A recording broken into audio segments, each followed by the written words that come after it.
What's up, guys? Coach Vassar. Thank you for joining me with OTF Audio Daily Beats. As always, if you're new, appreciate you tuning in, listening to me talk about these workouts. Any feedback, let me know. Of course, if you find value in them, information is in the description to support me. So appreciate those who have. We're going to break down Saturday, May 10th. This will also repeat at the end of the month on Friday, May 30th. We'll see endurance on the treads, strength on the rower, power on the weight floor. As always, talk about the key concepts of the 2G, talk about the 3G, get you on out of here. So for today's workout on the treads, we're going to alternate between push and base in block 1. Your goal is to increase your push as they get shorter and actively recover in base. Block 2 is a quick block of all outs to finish your time on the treads on a high note. On the rower, every time you hit the row, it's a 20-stroke row. How far can you row in 20 strokes? We'll find out. On the floor, 2 blocks. In block 1, it's a takeaway any exercise. And guess what? You choose which exercise you take away. In block 2 is power, count your reps, okay? Dumbbells, straps, we'll have those out. If you have space for it, I do recommend benches, and you'll see why in a moment. Anyways, looking at this, the tread side, 19-minute block, 90-second walk recovery, 2.5-minute block. Now, the first block, it's almost like a mini chipper. Okay, if you are not familiar with that signature workout, it is like one of the highly rated specialty signature workouts that we've done. It's not something that's ever tracked, but it is a very tough workout all over because we chip away at everything. The treads is very reminiscent of that. We're gonna start with a 3-minute push followed by a 90-second base. After that, the push decreases by 30 seconds, okay? So we got 3 minutes, 30 seconds, all the way down into eventually a 30-second push into a 1-minute all out, okay? The goal here, of course, increase the push intensity. Base is fluid because we want them to actively recover. So we could have them lower their base to make sure the heart rate trends towards the green, but that does not necessarily mean get to green, okay?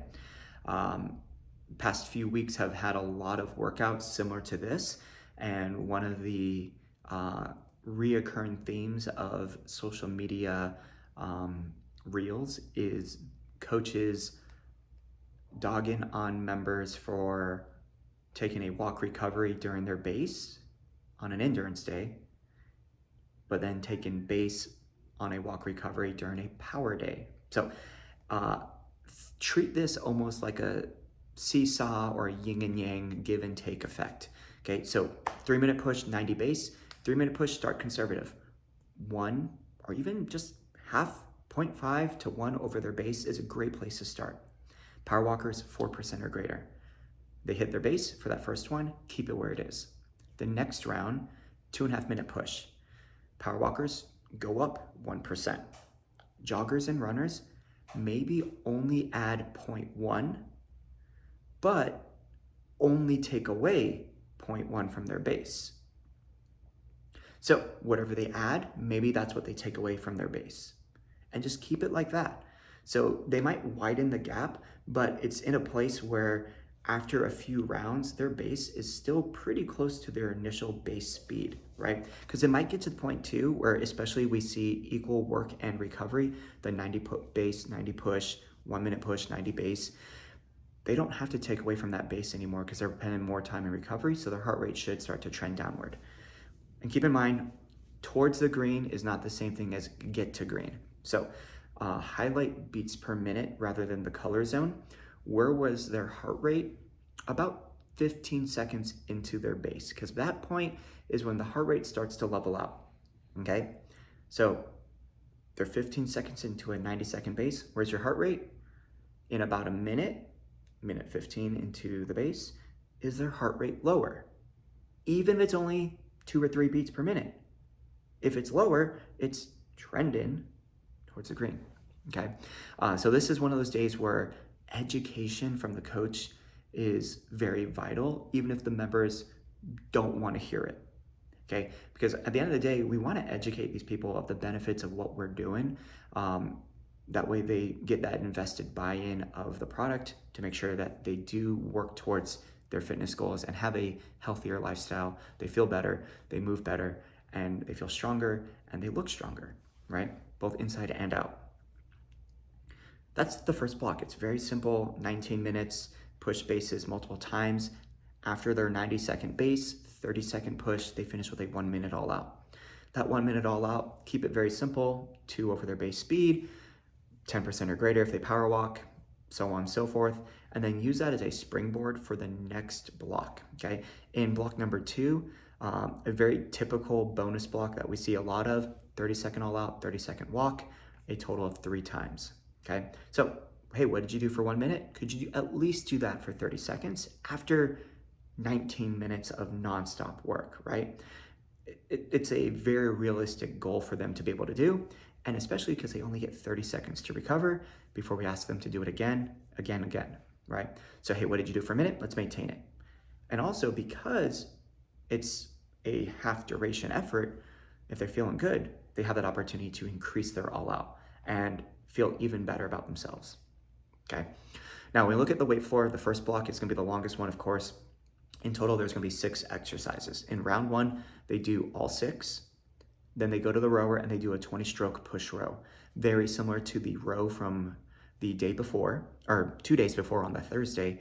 The key difference here is there is a prescribed stroke rate of 24 to 26 strokes per minute.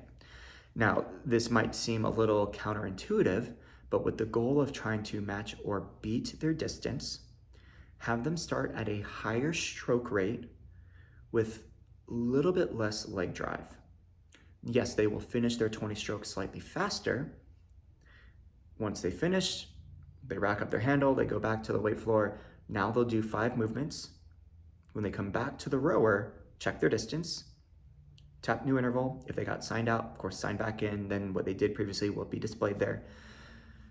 Have them try to either match their stroke rate and increase leg drive, or lower their stroke rate and match or increase leg drive.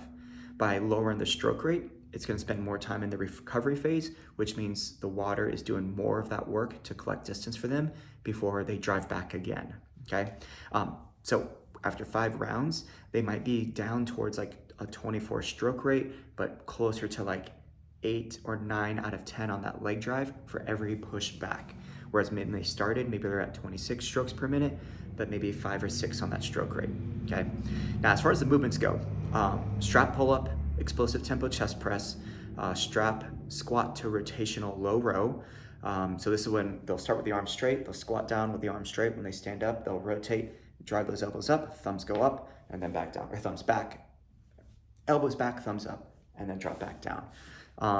Forward lunge with a wood chop. If that forward lunge is not going to happen today, people could do a step up with a rotation at the top, or a reverse lunge, torso rotation, and then balance alternating bicep curls. So they're on one leg, left, right, 4 per arm. Switch legs, do another 4 per arm. And then finishing up with the hip hinge swing. So the first, or the second, the fourth, and the 6th movement are their power movements, explosive tempo. Because the focus is on power on the weight floor, encourage people to keep those 3 movements as long as possible, and then drop either the pull-up, the squat to rotational low row, or the balanced bicep curls that first. And also keep in mind with a takeaway, the movement they take away, they could always bring it back and take away something different, okay? Once they finish all 5 rounds, they'll hit that row one last time, of course, come back, and then they just do all 6 movements as one big block. Now for the weight floor second block, timed up with the treads, 30 seconds of a squat to press, 30-second recovery. This was also formerly known as the ground to overhead. So dumbbells are obviously not touching the ground, but they squat down and then explosively, and then hammer curl, launch it overhead basically, okay? Great option for this one is do tempo squats if people struggle with overhead positioning. If they're not able to squat because of hip, knee issues, have them do push press, okay? With 30 seconds, they'll probably get about 15 to 20 reps if they're going on the lighter side. If they're more heavy with the weight choice, probably closer to 8 to 12, but very powerful and explosive. The goal is to stay within 1 rep every round, okay? So definitely make sure, engage with the members, ask them how many reps they got, and then the next round, did you get the same? Did you stay within 1? Get the visual confirmation that they did. Now, when we look at the 3G, block 1 is a condensed version of block 1 from the 2G, and block 2 is block 2. Okay, so we're going to see 2.5 minutes, 90-second base, 2-minute push, 90-second base, 90-second push, 1 minute all out for block 1 on the treads for 10 minutes. Same idea, increase push intensity, adjust base to make sure they could catch the breath. Block 2, 30 all out, 30 walk, 3 rounds. When we look at the rowers, 2 blocks as well. Block 1, they're going to start with the row and then do a med ball exercise. And then do the row again, but different med ball exercise. And then they're just going to keep repeating that. Okay, same idea though. 20 stroke row for distance, and then do their med ball exercise. After their med ball exercise is when I would encourage them to check their distance then, because the water has stopped, right? And that's a cumulative distance that they have created. The first movement is a single leg alternating halo, balancing on one leg. Med ball goes around, there's 1, comes back, that's 2, 10 per leg. So that's definitely gonna eat up a lot of time, and that's okay. They will then clear out their screen, do their 20 stroke row again, and now do a med ball split squat, 10 per leg, then check their distance. And they just repeat that for those 10 minutes. Most likely they'll get maybe 2 full rounds, maybe 2.5. Because you think about a 20 stroke row at 24 to 26 strokes per minute will take most people about 35 to about 45 seconds. It's just how the math works out. The med ball movements, that's going to eat up a lot of their time as well as the transition. 10 reps for both of these movements, we're talking about 30 seconds per side, so about a minute each. So yeah, 2 rounds, 2.5 is very realistic for them to get through. Of course, 2 rounds is 4 attempts of their 20 stroke row. Block 2 is timed up with the treads. It's a 30-second all out with the stored programs, check their distance, 30-second recovery 3 times. Now, it is a recovery row.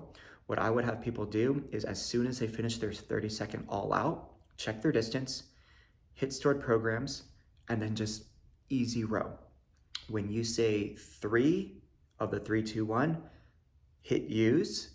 By the time you say 2, 1, the OT Connect screen is reset, and then their countdown will be starting when you go into that next all out. If people just cannot grasp that, have them do it as a rack and rest situation. So do their 30 seconds, rack their handle, check their distance, hit stored programs, leave it there, water stops, hit use when they're ready, and then 3, 2, 1, they take off, okay? The goal here is to stay within 10 meters of the previous row. So this is a very true to form power focus because output is not going to be the same every time. So can we stay within 10 meters of the previous row? Very smart choice. On the weight floor, the takeaways, we are going to drop 1 movement. So we're only going to see explosive tempo chest press, the pull-up, forward lunge with wood chop, balanced bicep curls, and the hip hinge swing. So those 5 exercises, first, third, and the 5th movement are the power movements now. So they got rid of the squat to rotational low row. And then just like before, round 1, they do all 5. Round 2, pick 4, pick 3, pick 2.